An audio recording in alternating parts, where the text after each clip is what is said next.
Hey guys, how's it going? Welcome to this video where once again we are going to be exploring a bit of Steel Essence farming tactics.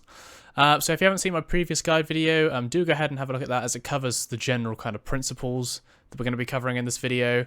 But what I found that was a lot of people were asking me in the comments section whether or not there were different frames that you can use for doing this.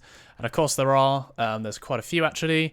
But I thought today I'd cover one of the more overlooked frames for farming, and not a frame that everyone turns to often.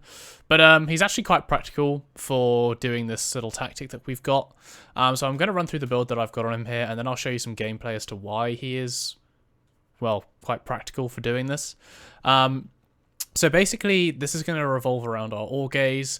A lot of people as well, I found, were saying they were struggling with, keeping up with life support. Now you can obviously pop life support capsules, but you don't want to be relying on them all the time.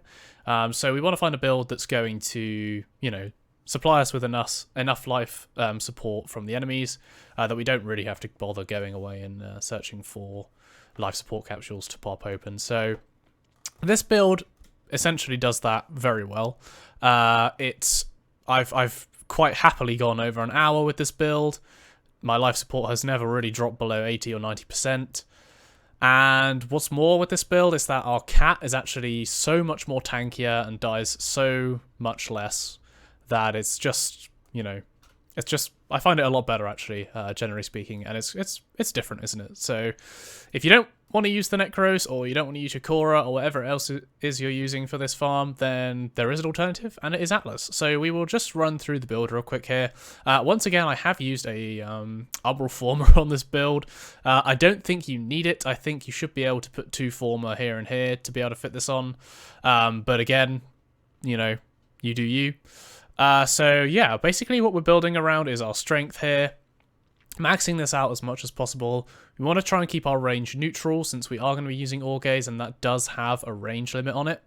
Efficiency and duration, not a huge issue. We don't want to tank our duration too much because we do want the enemies to remain obviously petrified for a decent-ish period of time. So, it doesn't have to be super high, but again, we don't want it to be super low either. But yeah, that's pretty much it in terms of how we want to level our stats here. Everything else is built around tankiness. And obviously we've also got ore gaze on here to modify our third ability. And if you look there with the strength that we've got at the moment, the additional loot drop chance on this is 82%. Now you can increase this even further if you want by swapping out steel charge for growing power. I'm not sure if that is actually capped at anything or whether it can go higher, that drop chance, but obviously if you do put growing power on, you're going to get extra ability strength, and I would imagine that would probably increase the drop chance on ore gaze, so do bear that in mind. I've got Thief's Wit here on the Exilus slot. You can put whatever you want here. I've put this here just for managing loot. So obviously, when we're thinking about Steel Essence, we don't want it to despawn, so we don't want a whole load of loot on the floor. So I've put Thief's Wit on here just to make sure that there's no drops that I've missed that are a bit further away that perhaps my fetch on my Kavat isn't giving me. So that's why I'm running that there. But again, you can run whatever you want. This build really is just something that I've whipped up and I came across sort of while testing. So yeah, our arcanes, we're running Fury and Energize. Energize is actually quite important on this build. What you'll find is that you end up using quite a lot of energy for Petrify. It's nearly as much as you'd usually use for your 4th ability. Speaking of which, I have removed 4th and swapped it out for Eclipse. This is only going to be used for taking out the Acolyte, that's it. It just guarantees a one-shot on the Acolyte, nothing else. So yeah, that's why I put it there. You can swap it out for your 2nd if you want, and you want to use your 4th as Atlas, that's absolutely fine. But do make sure that you have it on there, as it is just going to guarantee us that one-shot on the Acolytes. Everything else I've got on here is very similar to the Necros build that we ran over in the previous Steel Essence farming guide. So I'm running Daikyu.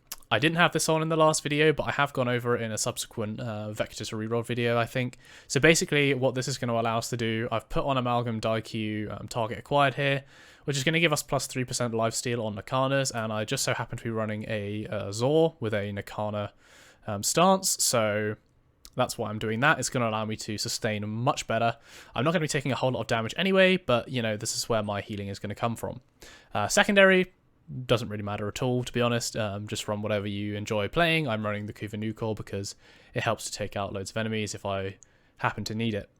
And again, we're running Nariman just to keep our combo counter high, so that we can use our Exodia Contagion here. I've gone over all of these builds in the previous Steel Essence farming guide, so go back and have a look at that if you haven't already seen it. But yeah, that's pretty much it. In terms of our Kavat, we're running the same build. I've swapped out Link Shield with Link Armor, since Link Shield really isn't going to do us much good here, and our Atlas just has an insane amount of armor, so that's going to really help our cat sustain, like I was talking about before. In this build, you're not really going to be having to revive your cat a whole lot, so it is definitely good. You could even form this a bit more if you wanted, and you could put Link Shields on, or something else even over here. But to be honest, I don't think you need it, and you'll see why when we get into the video here. But yeah, one thing I would suggest is actually putting on primed pack leader, or pack leader if you don't have that, just so that when you are using your Zor to kill enemies, your cat is healing. It still does take a significant amount of damage considering that it is Steel Path that we're playing on, but you should be able to, you know, see the health going down rather than usually where you just see the cat just die instantly if it gets hit once. So that's what we're going to be running. Everything else, including on our operator, is the same as the last video. So we're going to be running Arcane Anomaly, Magus Anomaly and Magus Elevate, so make sure you have those on. Magus Anomaly just to draw the enemies in. They're going to group them up nice and closely, at which point we're going to be able to use our Orgaze to petrify them all, and then from there we're just going to either destroy them with our Zor here, or we're just going to punch them with our first ability, depending on our cat's HP. So what we'll do, without further ado, we will jump into Annie here, what we were doing before with our Necros build. I'll keep going until I find the right tile set, and then I'll bring you guys back in, and we'll take a look at why this build is so good. So yeah, I'll see you guys in there. Alright guys, so we seem to have a decentish tile set over here, so I'm just going to clean out the old lasers in this room, just so that they don't proc any radiation damage on our enemies here.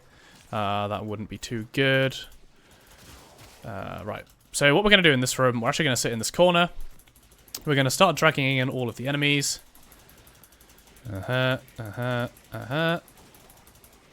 Keep going, and you can see on the right there my cat's HP. Every time that my cat's HP starts going down, I'm just going to do one melee attack that usually gets his health up. We're going to petrify them all. Now you can either use your first to take them out, or you can just use your Zor, like so.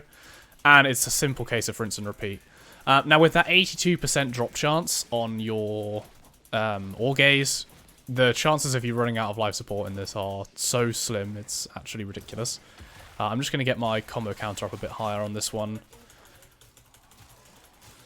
Like so. So we're at max combo counter now. And what you can do here, since it's quite early on in the game, I'm actually going to use my first ability to kill these guys. So let's get them all grouped up again. Go out.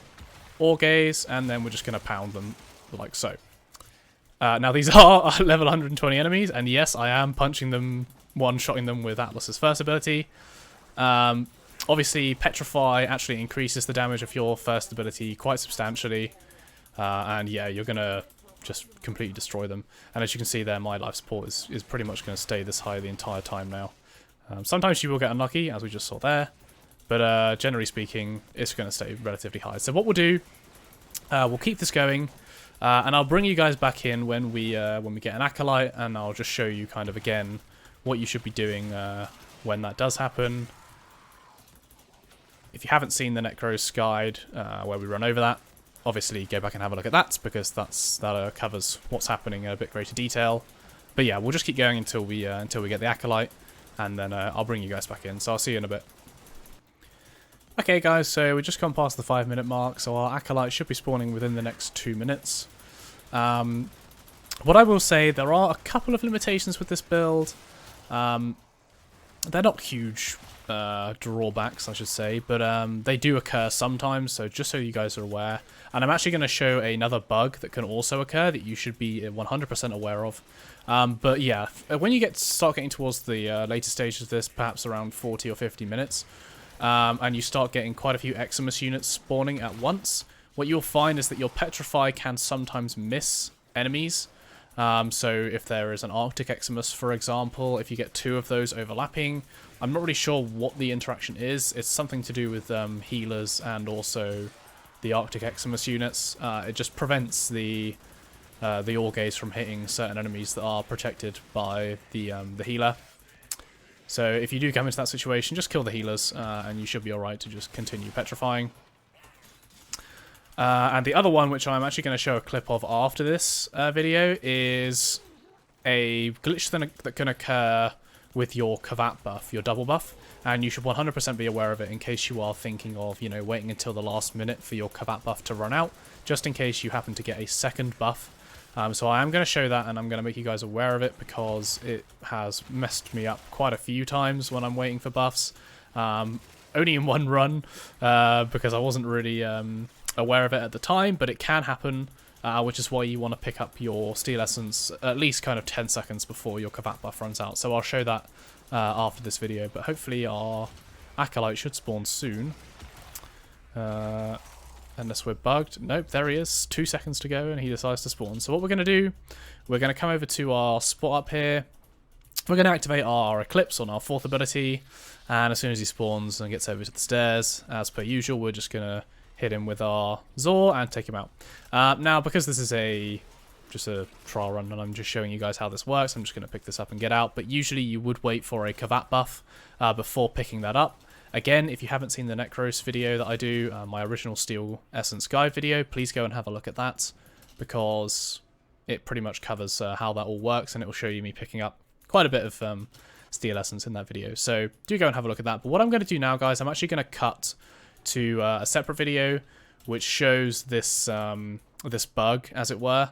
And yeah, just so you guys are aware of it and you can avoid it, then yeah, hopefully we can avoid it in the future.